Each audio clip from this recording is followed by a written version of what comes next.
En el nombre del Padre, y del Hijo, y del Espíritu Santo. Amén. Libra mis ojos de la muerte, dales la luz que es su destino. Yo, como el ciego del camino, pido un milagro para verte. Haz de esta piedra de mis manos una herramienta constructiva. Cura su fiebre posesiva y ábrela al bien de mis hermanos.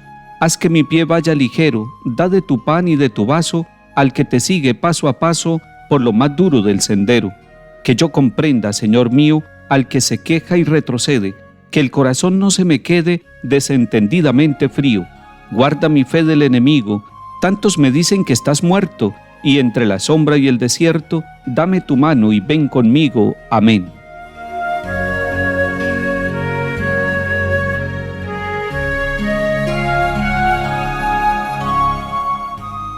Lectura de la segunda carta del apóstol San Pablo a los Corintios, capítulo 3. Hermanos, esta confianza con Dios la tenemos por Cristo. No es que por nosotros mismos estemos capacitados para apuntarnos algo como realización nuestra.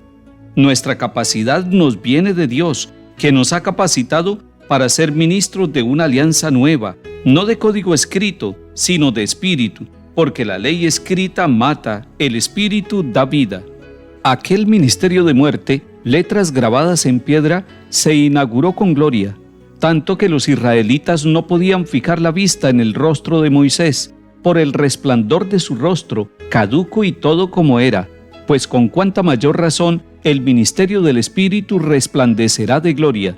Si el ministerio de la condena se hizo con resplandor, cuánto más resplandecerá el ministerio del perdón. El resplandor aquel ya no es resplandor, eclipsado por esta gloria incomparable. Si lo caduco tuvo su resplandor, figúrense cuál será el de lo permanente. Palabra de Dios. Te alabamos, Señor.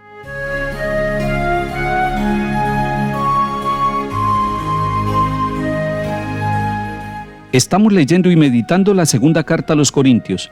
Nos ubicamos en el capítulo 3, pero antes en el capítulo 2 tenemos que encontrar 3 afirmaciones muy fuertes que hace San Pablo. La primera, que él y los misioneros y todos los anunciadores de la buena nueva del Señor Jesucristo son el buen olor de Cristo, el aroma de Cristo que se va difundiendo a medida que se difunde el conocimiento de la buena nueva de salvación. Y si nosotros somos el buen olor de Cristo, es porque hemos convertido su evangelio en nuestro estilo de vida. Segunda afirmación fuerte. San Pablo dice, nosotros no andamos como muchos, traficando con la palabra de Dios, sino que hablamos con sinceridad, como enviados de Dios. Si la palabra de Dios es anunciada en la iglesia, es celebrada en los sacramentos, pero además es vivida en los acontecimientos de nuestra existencia, entonces podemos decir que no traficamos con la palabra, sino que convertimos la palabra en instrumento de salvación y que con toda sinceridad la queremos llevar a todas partes. La tercera afirmación fuerte está al comienzo del capítulo 3. Nos dice San Pablo en esta segunda carta a los Corintios, nadie puede negar que ustedes son una carta de Cristo, que Él redactó por intermedio nuestro, escrita no con tinta, sino con el Espíritu del Dios vivo, no en tablas de piedra, sino en corazones de carne. Una familia evangelizada, una comunidad llena del Evangelio, se convierte en carta de Cristo leída por todo el mundo y además se convierte en carta de presentación de aquellos hombres y mujeres que les han anunciado con alegría, con gozo y con fe la buena nueva de la salvación. Ahora sí llegamos al texto que la Iglesia nos propone en este día, el capítulo 3 de la segunda carta a los Corintios. Allí Pablo nos dice que la capacidad para anunciar el Evangelio, la capacidad para ser misioneros, la capacidad para construir el reino de Dios, no nos viene de nosotros mismos. No tenemos esa capacidad, sino que es Cristo el que nos da la capacidad para ser ministros de una nueva alianza. Y compara la antigua y la nueva alianza. La antigua alianza, la de las tablas de la ley, la alianza del Sinaí, que tenía como protagonista al pueblo peregrino y a Moisés como su intermediario. Pablo nos está recordando que el rostro de Moisés resplandecía de tal manera que los israelitas no podían fijar la vista en su rostro, porque no aguantaban el resplandor. Era la manifestación de la gloria de un Dios que quería liberar al pueblo de la esclavitud. Ahora, el rostro de Cristo se nos convierte, como dice el Papa Francisco, en el rostro del Dios misericordioso, del Dios Padre que viene a buscarnos. Es un resplandor de misericordia, es un resplandor que eclipsa la antigua alianza, es un resplandor de misericordia y de bondad superior al resplandor de la alianza de las tablas de la ley. El gran paso que hemos dado en la nueva alianza es poder mirar directamente el rostro del Dios misericordioso, es poder mirar el rostro de Dios sin miedo.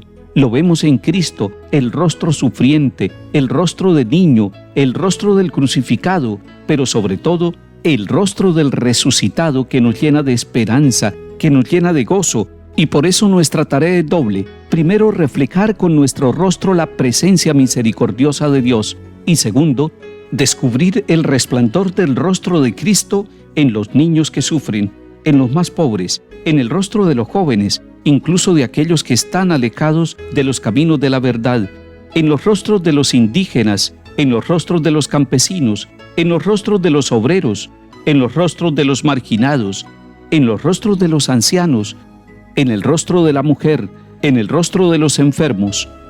Para poder descubrir el rostro de Cristo, el resplandor de Jesús en el rostro de una persona que ha sido golpeada en su dignidad, que está preso, que está abandonado, que está resentido, que está por caminos equivocados de violencia o de corrupción, debemos dejarnos acompañar por la gracia del Espíritu Santo.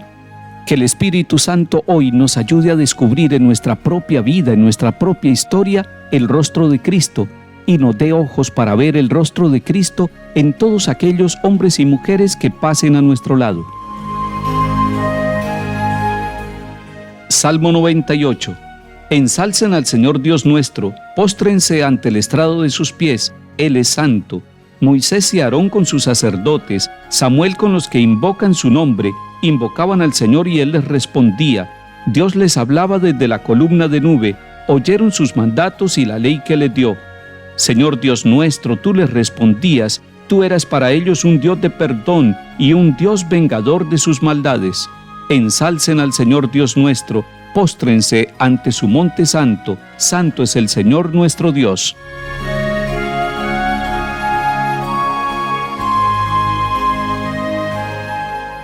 Lectura del Santo Evangelio según San Mateo, capítulo 5.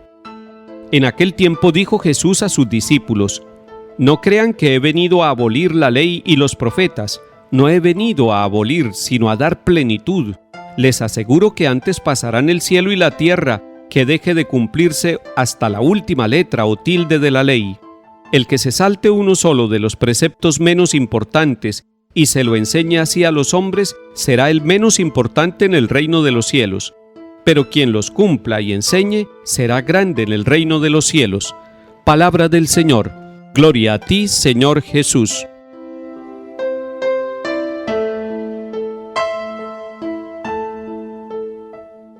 La ley y los profetas era la base de la espiritualidad del pueblo de Israel, y algunos pensaban que Jesús había venido a abolir, a quitar la ley que había recibido el pueblo de Israel por Moisés y la enseñanza de los profetas. No, Él es la ley, y la ley nueva es la ley del amor, es la ley de la plenitud. Ya no son pequeñas leyes, sino una gran ley, el amor a Dios, el amor al hermano.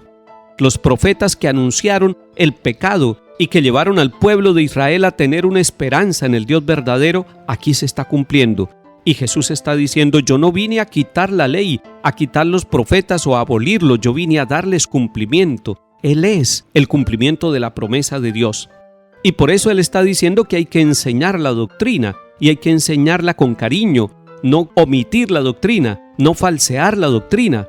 El catecismo de la Iglesia Católica es una gran doctrina que nosotros tenemos a nuestro alcance para saber la verdad de nuestra fe. Ojalá que no faltara el catecismo de la Iglesia Católica en nuestras casas, para que así, niños y grandes, todos pudiéramos beber de esa doctrina que tiene la Iglesia durante todos los tiempos, que hunde sus raíces en la Sagrada Escritura. Eso nos da sabiduría a nosotros y nos da fortaleza para que cumplamos la ley y los profetas, para que cumplamos la enseñanza que el Señor Jesús nos da. El catecismo unido a la palabra de Dios es doctrina segura que no nos deja desviar y no nos lleva a la condenación.